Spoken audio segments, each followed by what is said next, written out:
किसका बना रहे हैं हम? स्टेम मेज। यानी किसका बनना है? स्टेम। स्टेम मेज क्या होता है? तना। और किसका तने का डायग्राम बना है? मक्का। किसका बना है? मक्का का। और ये आपके जो तना दिख रहा है जो मक्का के जनरल स्ट्रक्चर नहीं है। क्या मतलब? समान संरचना नहीं है, बल्कि ये किसी सूक्ष्मदर्शी से दिखाई देती है। किससे दिखाई देती है? सूक्ष्मदर्शी से ये दिखाई देती है। और जब हम सूक्ष्मदर्शी से देखते हैं तो इस रचना में, इस तना में अनेक प्रकार की रचनाएं दिखाई देती हैं। सबसे पहले आप देख रहे होंगे एक अलग रंग के हमने परत बनाई है। इस परत को क्यूटिकल कहते हैं। उपचर्म हिंदी में कहते हैं।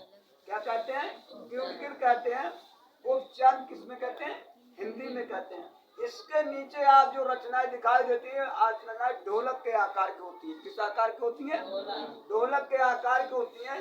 जैसे आप देख रहे होंगे कि ढोलक के दो पल्ले ऐसे होते ना होते हैं, ऐसे करके ये ऊपर से एक ऐसा होता और एक ऐसा होता, यहाँ बजाने का काम करता है। ठीक इसी प्रकार से जो आपको एक सिंगल पट की रचना दिखाई दे रही है, ये ढोलकाकार है, यह ढोलक के आकार की रचना है।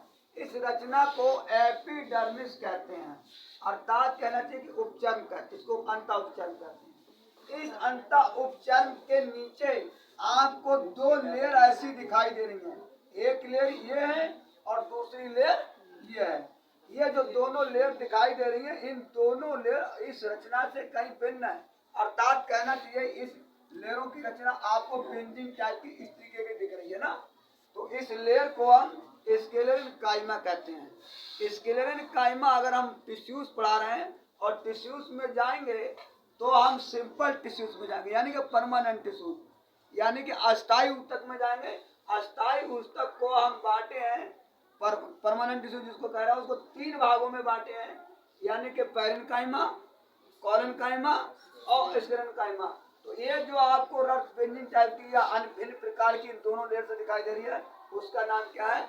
स्क्लेरेन्काइमा है। यानी कि हिंदी में हम क्या कहते हैं? क्या कहेंगे स्क्लेरेन्काइमा को? देखो दृढ़ ऊतक लिखवाया होगा।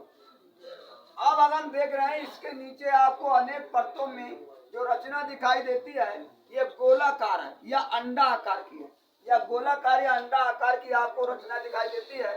इस रचना को हम पेरेन्काइमा कहते हैं। सिंपल टिश्यूज का एक ये भी भाग है।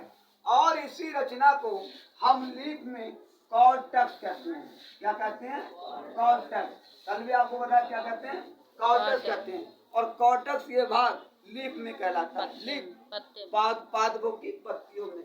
आप देख रहे हैं कि इसी के बीच बीच में आप देख रहे हैं कि जैसे ये आपका रिक्त स्थान दिखाई दे रहा है, ये जो ऐसे यहाँ रिक्त स्थान दिखाई दे रहा है, इस रिक्त स्थान को हम इंट्रासेलुलर स्पेस कहते हैं।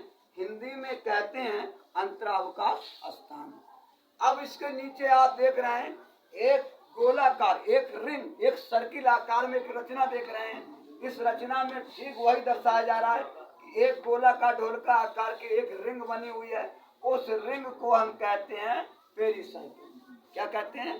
पेरिसाइकिल। इस पेरिसाइकिल के अंदर भी आप एक रिंग आकार की आपको रचना अलग दिखाई दे रही है। इसका कलर भी मैं अलग कर दिया हूँ।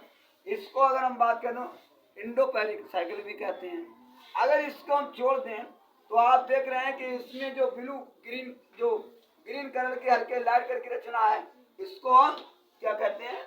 जाइलम कहते हैं। क्या कहते हैं? जाइलम। स्टेम में क्या कहते हैं इसको? जाइलम। अब देख रहे हैं कि जाइलम हम जो बना रहे हैं वो जाइलम हम आपको अलग अलग रचना दिखा दी। एक तो ऐसे बहुत बड़े आकार की रचना दिखाई दे रही है और इसी से जुड़ी हुई एक इसके नीचे उससे छोटी रचना दिखाई दे रही है, एक उसी के नीचे उससे भी छोटी रचना दिखाई देती है। तो अगर जाइलम को अगर हम बांटेंगे तो हम अपने दो भागों में बांटते हैं, मेटाजाइलम और प्रोटोजाइलम, यानी कि छोटा एक बड़ा।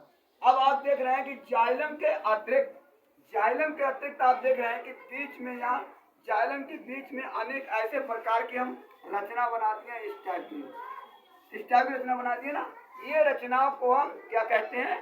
फ्लोएम कहते हैं। क्या कहते हैं? फ्लोएम कहते हैं। और इन रचनाओं के बीच के अतिरिक्त जो आप ये क्षेत्र देख रहे हैं, ये वाला ये क्षेत्र भी मध्य में है और उसी को हम मध्य में कहते हैं। क्या कहते हैं? पित्त। पित्त। ये आपकी अब जाइलम का कार्य होता है कि पृथ्वी से यानी कि भूमि की ऊपरी परत से खनिज लवण और जल को पौधे के विभिन्न भागों में पहुंचाने का कार्य करता है कैपिलरी सेल द्वारा। वहीं पर फ्लोएम का कार्य है कि पौधों की पत्तियों में बना भोजन पौधे के विभिन्न भागों में नीचे ऊपर से नीचे को लाने का कार्य करता है। तो ये था आपका टिश्यूज, और टिश्यूज में हम डायग्राम बनाए थे स्टेम यानी कि तना का और मेज मीमिस मक्का। और अगर बात करें तो हमारे यहाँ जो क्या नाम एंजियोस्पर्म जिम्नोस्पर्म की बात करें आवर्त और अनावर्ती विधि, तो उसमें जो पौधा है ये पौधा है आपका मोनोकॉट। मोनोकॉट मीन्स होता है एक बीज पत्री। मक्का क्या है? मक्का एक बीज पत्री पौधा है। एक बीज पत्री यानी कि जिनमें दो भाग नहीं पाए जाते हैं।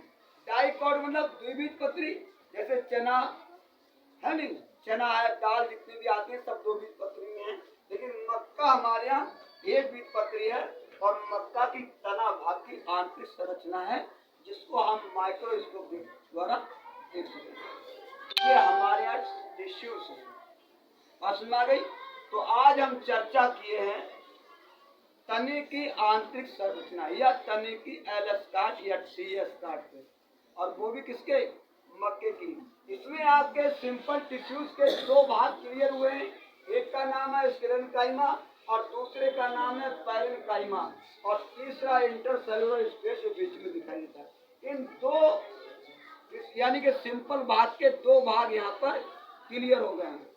समझ आ गया? तो ये हमारा कौन सा चल रहा था? Permanent tissues. और परमानेंट टिश्यूज का हमारा भाग था पैरेन्काइमा। अब हम अगले दिन चर्चा करेंगे स्क्लेरेन्काइमा में। क्लियर?